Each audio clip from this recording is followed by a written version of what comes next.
বন্ধুরা, চলে এসেছি হ্যানয় রেল স্টেশনে। এই স্টেশন থেকেই কিন্তু ডানাং, সাপা, হোচিমিন হয়ে যে কোনো জায়গায় চলে যাওয়া যায়।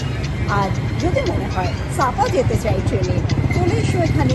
রাতে 10:30 এখানে ট্রেন রয়েছে, সেটা করে আমরা পৌঁছে যাব ভোরবেলা সাপা। ঠিক তেমনভাবেই অন্য ডেস্টিনেশনগুলোতেও কিন্তু আমরা ট্রেনে চড়ে ট্রেনের মজা নিতে নিতে ওখানে পৌঁছে যেতে পারি। চলে আসতে হবে এই স্টেশন। এবারে চলে এসেছি স্টেশনের ভিতরে। আমার কাছে রয়েছে সাপা যাওয়ার জন্য ভিআইপি কেবিনের টিকিট। এবার চলেছি আমি ট্রেনের দিকে।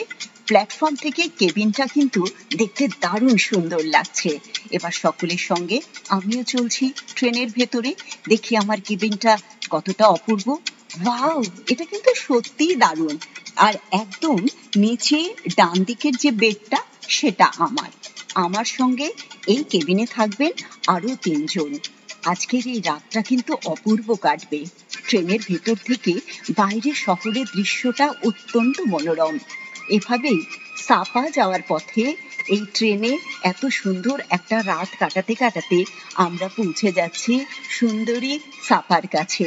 নেমে পড়েছি স্টেশনে, এগিয়ে চলেছি আমাদের হোটেলের দিকে। এক অপূর্ব সুন্দর হোটেল, আর হোটেলের ভেতর থেকে সাপার দৃশ্য তো মনোরম। মনে হচ্ছে যেন মেঘের কোলে রোদ হেসেছে। এত সুন্দর পাহাড়ের দৃশ্য, ঝকঝকে পাহাড়, বনানী, আর প্রত্যেকটি হোটেলের দৃশ্য সব মিলিয়ে মনে হচ্ছে এক অপূর্ব মনোরম জগতে এসেছি।